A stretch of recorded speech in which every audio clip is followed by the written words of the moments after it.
여호와 하나님께서 창조하신 피조물 가운데 모든 피조물이 가장 완벽하고 가장 아름답게 창조됨은 여호와 하나님이 지으신 모든 것을 보시면서 심히 좋았다고 하는 이 한마디가 완전한 창조, 완벽한 창조.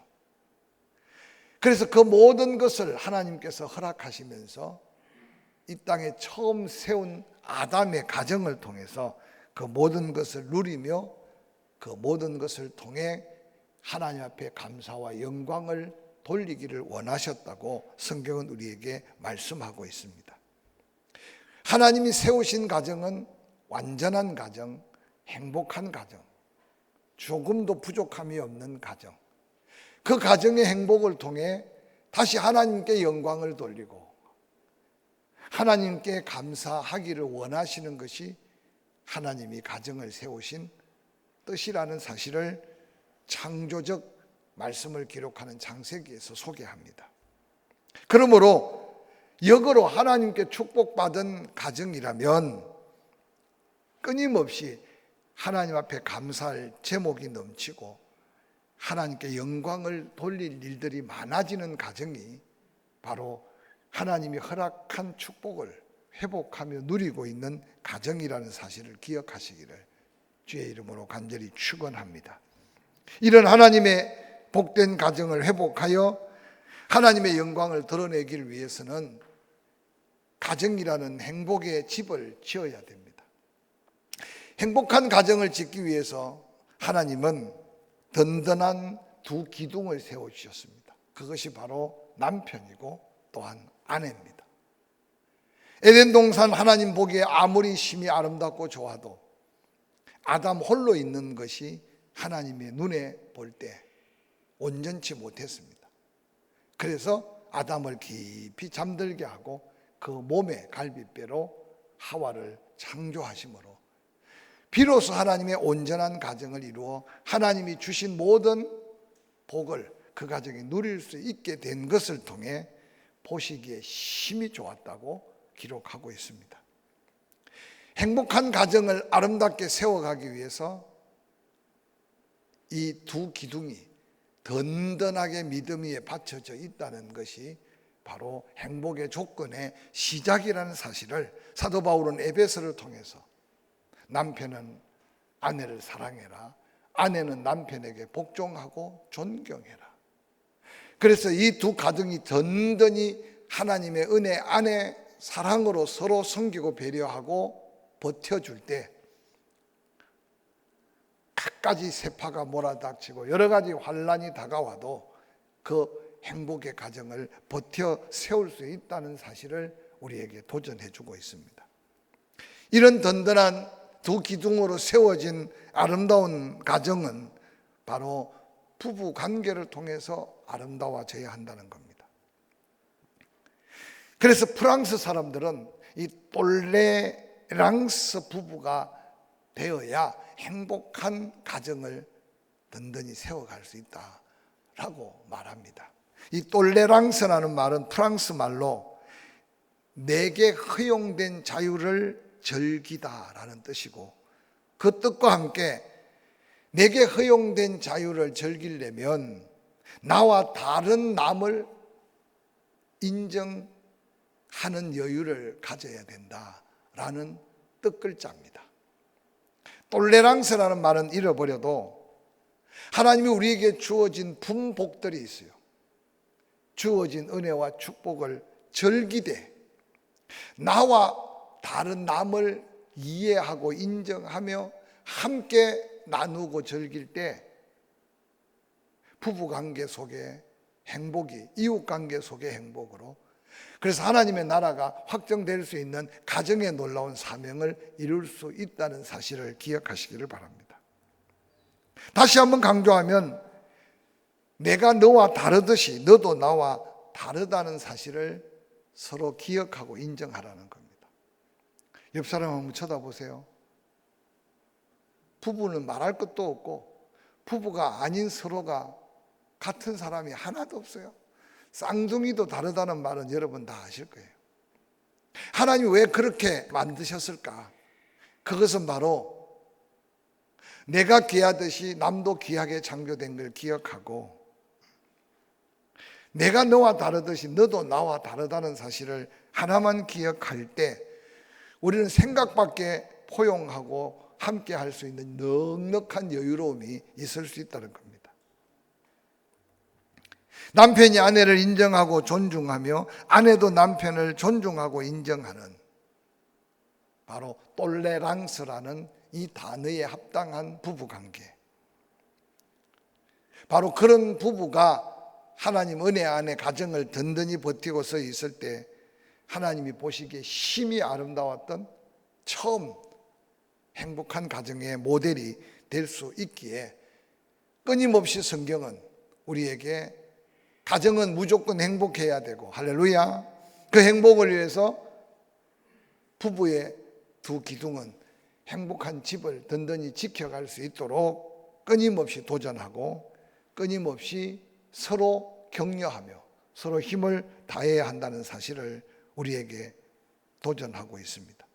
그러므로 이런 똘레랑스 부부가 행복의 집을 든든히 버티고 서 있을 때 바로 그런 가정들이 모인 교회 저절로 행복할 수 있고, 그런 가정들이 많은 사회가 아마 가장 행복한, 살기 좋은 그런 이 땅의 아름다운 하나님의 나라가 더 확장되지 않을까 한번 생각해 보시기를 바랍니다.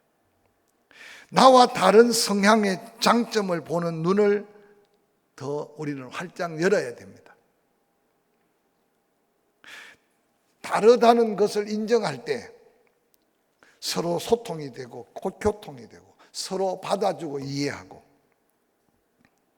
그때 비로소 나와 다른 상대편의 장점, 때로는 단점은 서로 보완해 주면서 아름답게 서로의 행복을 서로가 지켜주는 놀라운 비결이 된다는 사실입니다. 이 5월에 다시 한번 우리의 행복의 집을 버틸 기둥들을 기억해 보시고, 요즘은 핵가족 시대라 3대, 4대가 함께 살지 못하는데 거기에 더 보탬이 되는 기둥의 숫자가 많아질수록 옛날에 우리 3칸짜리가 될 수 있고 4칸짜리가 될 수 있고, 어떤 집은 99칸짜리 대궐을 짓는 집도 있었는데, 우리의 행복의 지경, 하나님 앞에 은혜의 놀라운 축복의 크기가 더 커지는 행복의 집을 지어갈 수 있기를 주의 이름으로 간절히 축원합니다. 이런 아름다운 부부의 기둥이 든든한 그 가정 위에 더 보탬이 되어야 할 행복의 조건들을 성경을 통해 몇 가지만 오늘 저녁 찾아보려고 합니다. 시편 128편은 이렇게 노래합니다. 여호와를 경외하며 그의 길을 걷는 자마다 복이 있도다. 내가 내 손이 수고한 대로 먹을 것이라. 내가 복되고 형통하리로다. 내 집 안방에 있는 내 아내는 결실한 포도나무 같으며 내 식탁에 둘려 있는 자식들은 어린 감람나무 같으리로다. 또 이어서 4절에 여호와를 경외하는 자는 이같이 복을 얻으리로다. 여호와께서 시온에서 내게 복을 주실지어다. 너는 평생에 예루살렘의 번영을 보며 내 자식의 자식을 볼지어다. 이스라엘에게 평강이 있을지어다. 가정에 대한 놀라운 축복의 감사의 노래가 이 시편 128편보다 더 함축적으로 하나님 앞에 감사하며 그 축복을 노래하고 있는 노래가 성경에 또 어디 있겠습니까? 그런데 이 놀라운 축복이 다른 조건에 있는 것이 아니라 바로 여호와를 경외하는 자의 아름다운 가정, 그 가정에 이런 하나님의 놀라운 축복의 약속을 허락하셨습니다. 가정의 참 행복은 여호와를 자기 하나님으로 삼고 경배하며 영광을 돌리는 가정, 바로 그런 가정들이 이 노래를 아름답게 부르며 하나님 앞에 감사하고 영광을 돌렸다는 겁니다. 내 손이 수고한 대로 먹는다. 먹는 때마다 복이 되고 형통하다. 내 집 안방에 있는 내 아내는 결실한 포도 같다. 여러분, 포도가 완전하게 열매가 맺혀서 빈틈없이 그 알갱이가 가득 참 조금의 흠도 조금의 부족함도 없는 그 은혜의 풍성함이 행복의 기둥을 버티고 서야 될 아내에게, 그런 아내가 기도하는 일에, 그런 아내가 섬기는 일에, 그런 아내가 사랑하는 일에 온전한 하나님의 은혜를 누릴 때 그 상에 둘려있는 자녀들은 어린 감람나무 같다. 저는 어린 감람나무라는 말의 이해를 잘 못했었어요. 그런데 이스라엘 성기를 연구하는 중에 예수님이 기도했던 기도론 골짜기 스데반 문에서부터 반대편 감람산 나지막한 그곳에 겟세마네 동산이 있었는데, 그 예수님이 기도했던 그곳에 기념교회를 세웠어요. 이스라엘 땅에 보면요, 특별한 장소에는 기념교회가 여러 개가 있습니다. 그래서 가나 혼인잔치도 시골 동네인데도 기념교회가 로마 정교회, 캐도릭, 개신교, 그래서 뭐 기념교회들이 몇 개가 있어서 어느 게 진짜 기념교회인지 모를 정도로. 그런데 세월이 지난 후에 그렇게 다양하게 기념교회를 세우다 보니까 혼란스러우니까 그래도 이 기독교 단체가 하나로 모아서 이 겟세마네 기도 동산에 기념교회만이라도 하나만 세우자. 그래서 여러 종교 단체들이 돈을 모아서 하나만 세웠어요. 그래서 겟세마네 기도 기념교회는 겟세마네 동산 기념교회가 아니고 만국교회라고 이름을 지었어요. 만국교회. 여러 나라 여러 종교 단체들이 함께 모아서. 그런데 그 예수님이 기도하셨던 그 바위가 있는 곳이 성전의 강단 앞이 되고, 지금도 예수님이 기도했던 그 바위를 수많은 순례객들이 만지면서 예수님의 기도했던 그 기도를 묵상합니다. 그 겟세마네 기도 동산 바로 옆에 감람나무가 있는데요, 그 감람나무가 장정 한 3명의 아름이 될 만한 큰 나무가 있는데 한 2000년 정도 이상 된 나무래요. 그러니까 예수님 당시에도 그곳에 감람나무들이 많았으니까 감람산이라고 그렇게 이름이 지어졌는데, 그 기도한 바로 옆에 정원에 한 12그루쯤 되려나요? 이런 큰 아름들이 감람나무가 있는데, 감람나무의 특징은요, 가장 먼저 심겨졌던 감람나무가 세월이 지나서 죽어갈 때가 되면 그 옆에 새 싹이 나. 그래서 아마 겟세마네 감람나무는 아마 정정조 할아버지부터 정조, 고조 할아버지부터, 그리고 정조 할아버지, 할아버지, 아버지, 손자 감람나무까지. 그러니까 먼저 난 것은 무디어져 썩어서 죽어도 그 옆에 계속 새로운 싹이 나서 한 둥치를 이루면서, 그리고 이제 또 옆에 어린 감람나무가 생겨나고 있어요. 무엇을 의미할까요? 내 식탁에 둘려있는 많은 자식들은 어린 감람나무 같다. 하나님의 축복의 연속성, 하나님의 은혜의 끊임없는 자자손손으로 이어지는 약속의 축복이 바로 여호와를 경외하는 자의 가정에 하나님의 약속이 이루어지고 있는 축복의 의미입니다. 그리고 강조하기를 꼭 노래의 후렴을 다시 한번 부르듯이 여호와를 경외하는 자는 이같이 복을 얻을 것이다. 잠언 15장 16절에도 이런 말씀이 지혜자를 통해 전해집니다. 가산이 적어도 여호와를 경외하는 것이 크고 부하고 번뇌하는 것보다 낫다. 한번 읽어볼까요? 시작. 가산이 적어도 여호와를 경외하는 것이 크게 부하고 번뇌하는 것보다.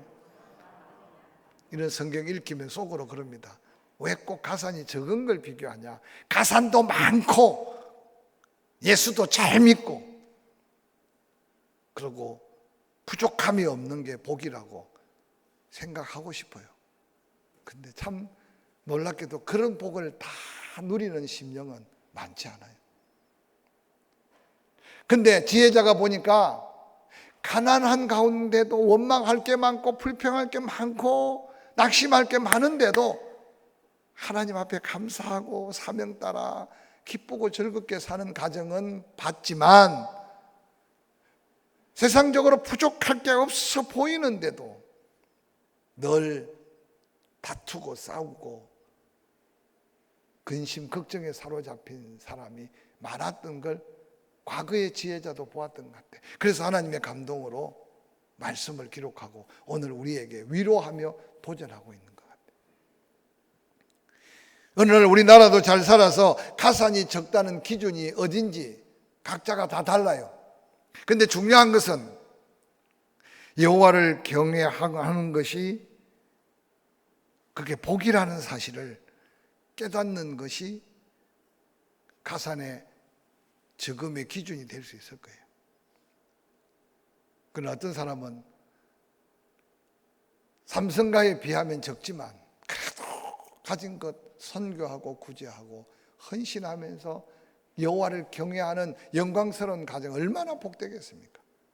여러분, 이 놀라운 여호와 경외하는 자에게 주어지는 하나님의 약속의 복을 더 사모하고 더 누려가는 저와 여러분이 될 수 있기를 주의 이름으로 간절히 축원합니다.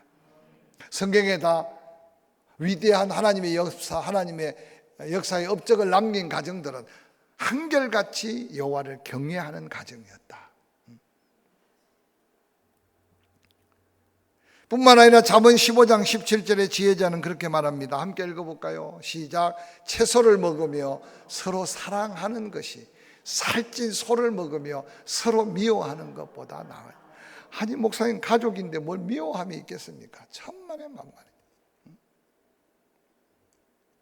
요즘은 시어머니들이 요즘 며느리 눈치를 본다고 하지만 옛날에 시집살이들이 참 심한 것은 이런 말씀을 제대로 몰라서 그랬던 것 같아요.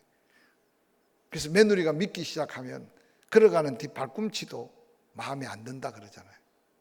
발꿈치가 뭐 이쁜 게 어디 있고 미운 게 어디 있겠어요. 그러니까 모든 게 다 싫다는 거예요.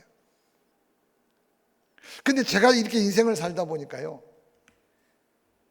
여러분 미움을 받아본 적이 있습니까? 사실 요즘은 세련돼서요, 누굴 미워해도 표시내고 미워할 수가 없어요. 왜냐? 창피당할까 봐. 근데 영적으로 보면요, 미움을 받는 사람은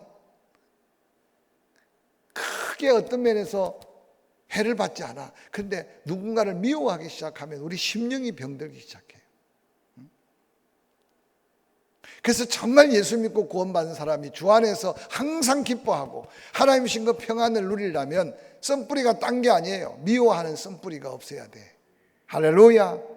하물며 가족 안에서 한 가정의 행복을 지켜나가는 가족 안에서 미움이 싹트면요, 그거는 정말로 하나님의 역사, 성령의 역사가 이루어질 수 없어요. 그래서 잠언의 지혜자는 뭐합니까? 요즘은 고기를 먹을 게 있어도 건강 때문에 뭐 채소만 먹는 사람이 있다고 하지만 이 성경을 기록할 때는 살찐 고기를 먹는 거는 너무 풍요로운 건데 살찐 고기를 먹을 게 없어서 채소만 먹는 거. 그럼에도 서로 사랑하는 것이 더 행복이 될 수 있다고 말합니다. 사람이 살면서요, 이 먹는 것에 한이 맺히면 평생 가는 것 같아요.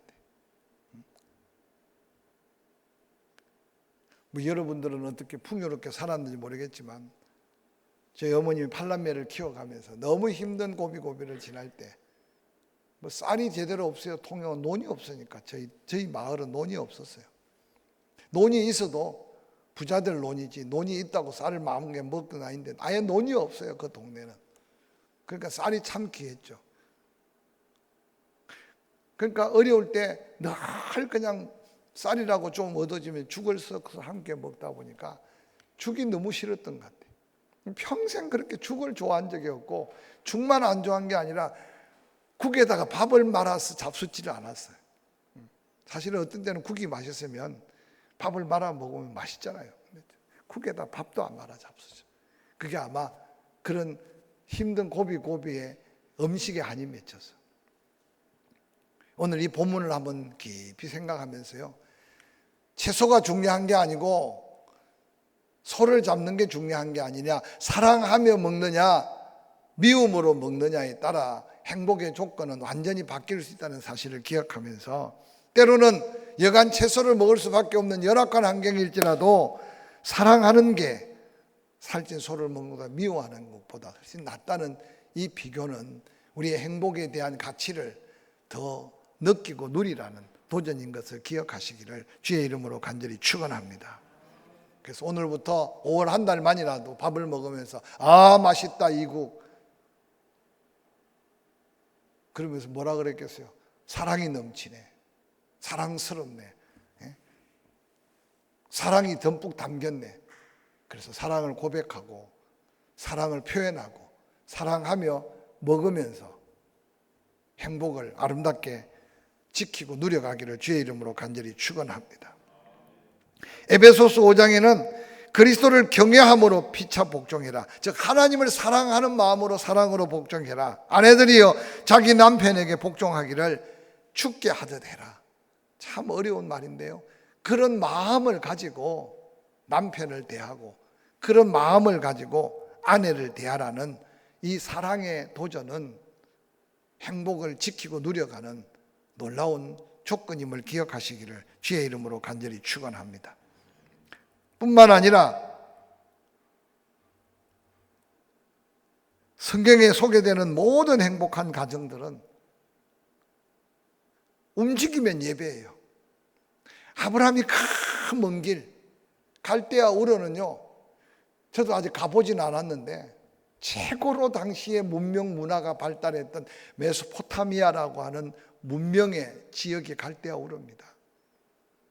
물 걱정이 없고요, 농사, 여러분 자연재해가 없고, 즉 세상에 사회적으로 그렇게 환경적으로 좋은 곳에서 하나님이 이끄신 곳은요, 6개월 동안 비 한 방울이 오지 않고 하나님이 그나마 이른 비를 주지 않으면 농사를 지을 수 없고, 뻑하면 아브라함 때도 가뭄, 이삭의 때도 가뭄, 성경에 보세요.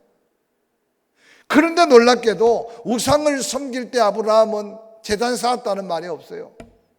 하란에 도착해서 그들이 섬겼던 우상에게 제단 쌓았다는 말이 없어요. 하나님께 부름을 받자마자 그들은 환경 보고 살지 않고 하나님만 바라보고 살았던 믿음의 흔적은 장소가 옮겨지고 상황이 바뀌어질 때마다 가정에 제단을 쌓고 예배했던 모습은 바로 하나님 앞에 은혜 입었던 가정들의 모습이었던 걸 기억하시기를 주의 이름으로 간절히 축원합니다.